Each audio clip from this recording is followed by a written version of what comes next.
Okay, folks, welcome to Barbecue here. And what we got here today is some Costco beef back ribs. Now, these beef back ribs are about $24 a pack. I got 2 packs right there. It's a real bargain, if you ask me. I like to save money, and these things are meaty and delicious. Now, I got 2 packs. You may only need 1 pack, but my sister loves these ribs, so she got me a couple packs. She begged me to make them, so that's what I'm going to do this weekend.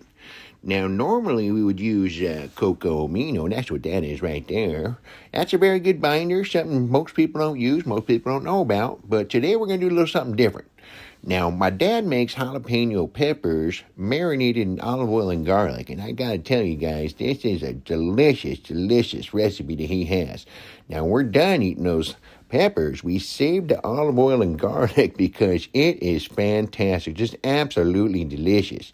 So you're going to pour all that on there where you can use cocoa amino, you can use olive oil and garlic, you can use whatever binder you like. But the most important part here, I would say, is make sure you really work that in. Now, I'm going to go ahead and speed up the video because I'm going to do every rib individual. Hold on, let's take a piece.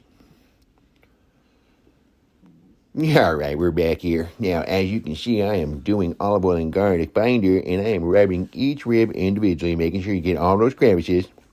I gotta tell you, if you don't get all the crevices, the seasoning won't really stick the way you want it. So you really want to take your time right here. This is an important part. I'll go ahead and speed up the video, and we'll get down to the rub.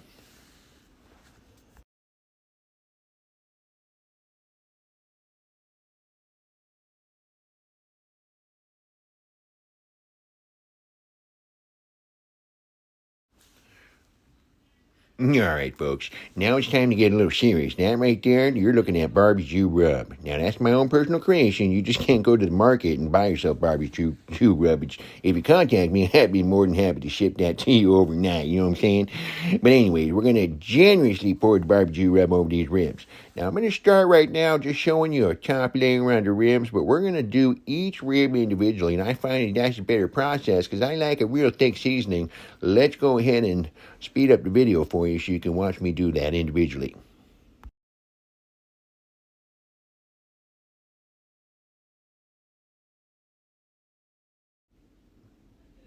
All right, we're back. So now you can see that I'm kind of got the video going fast, because we don't want to take all the time to watch me season ribs. I mean, you're going to watch yourself do that soon anyways, but you can see that I got each rib individually, and I'm pouring the barbecue rub over it.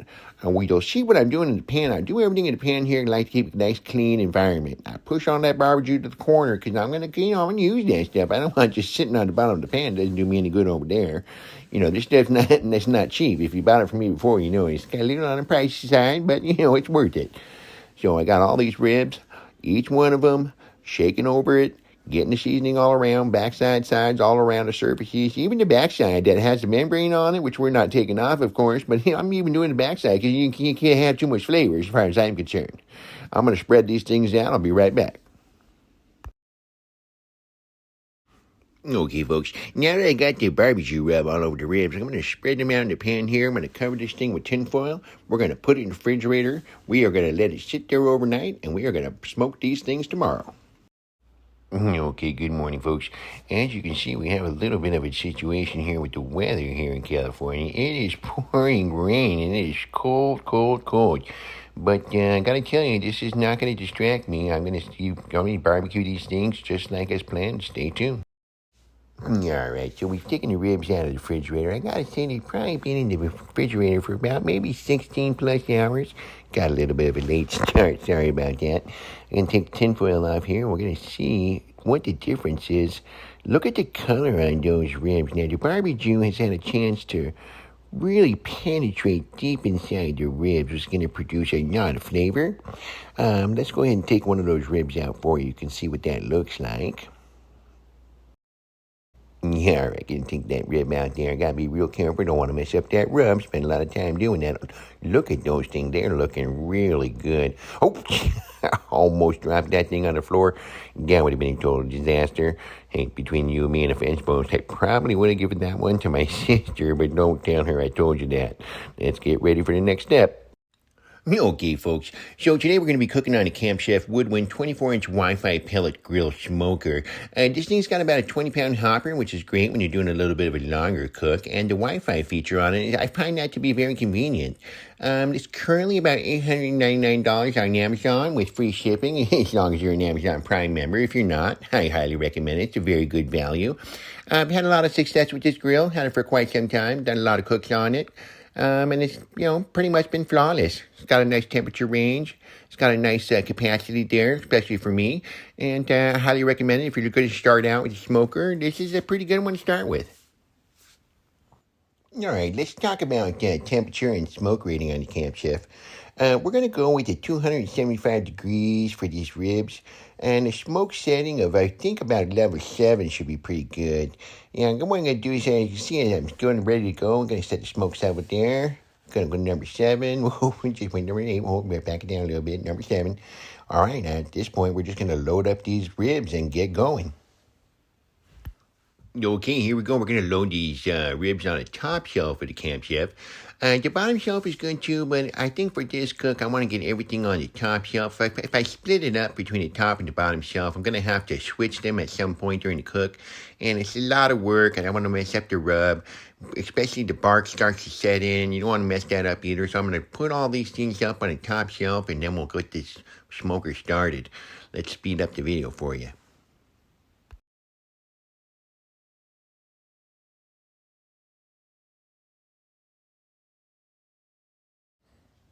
Yeah, all right. So basically, we got all the ribs on the top shelf right now. And if you notice, the smoker is not on right now. What I like to call this is a cold startup. I've added extra pellets inside the fire pot so that when the smoker does start up, it's going to produce a lot of smoke. And that's going to help us build some initial bark on the start of this cook. Now, I'm going to go ahead and speed up the video so you can see how this smoking process works.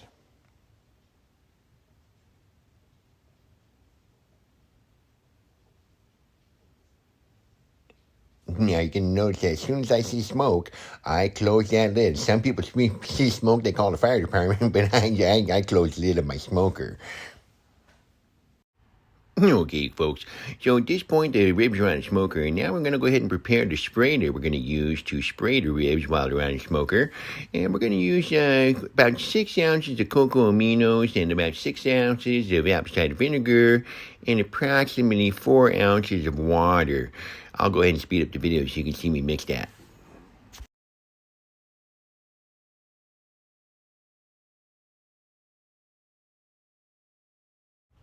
Yeah, okay, so the ribs have been on for about 45 minutes, and it's time to start spraying them with the cocoa amino, apple cider vinegar, and water. And with the apple cider vinegar and the water is going to help keep the ribs moist, but the cocoa amino that I add in there is going to give a little hint of a candy flavor to the meat, which is really flavorful and delicious. Let's speed that up for you.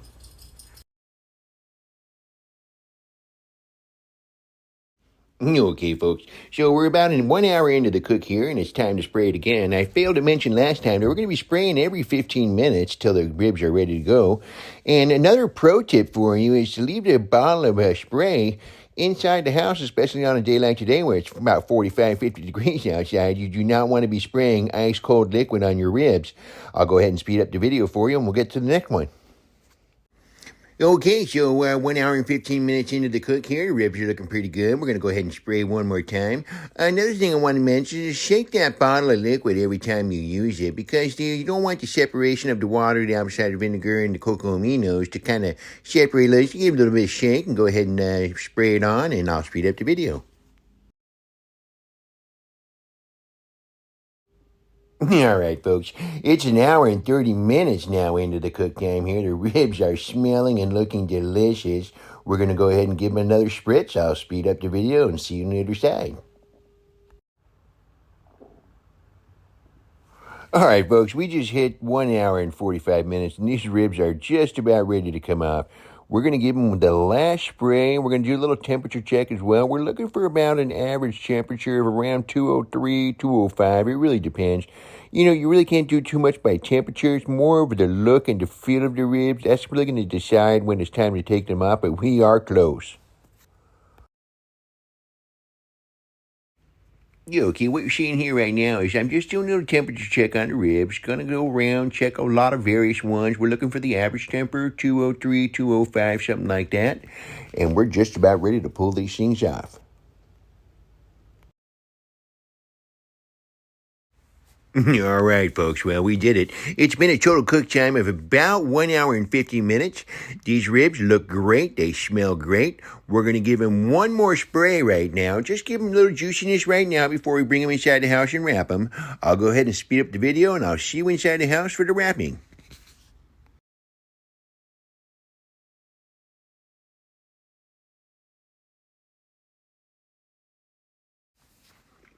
All right. So now we're going to wrap these ribs. Now, some people like to use butcher paper. Other people like to use aluminum foil. I got to tell you, folks, I use them both. I'll tell you why I do this. So the butcher paper protects the bark a lot better than aluminum foil does. Aluminum foil tends to kind of rip and tear at the bark. And I tell you what, we spend a lot of time working on that bark. We don't want to mess that up. So I'm going to go ahead and stack these ribs. I'm going to wrap them in butcher paper. Then I'm going to wrap them in some tin foil, and into the Yeti cooler they go. Let's speed it up.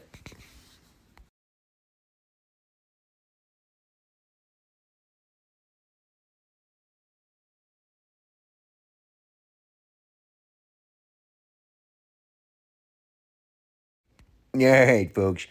Well, I know you want to enjoy the ribs now, but really what you want to do is you want to let them rest for about 45 minutes in the Yeti cooler. Notice I have everything wrapped inside that white towel right there. That's going to keep them nice and warm.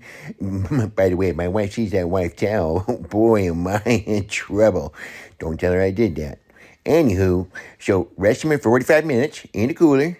Then you can take them out, and they are going to be absolutely delicious.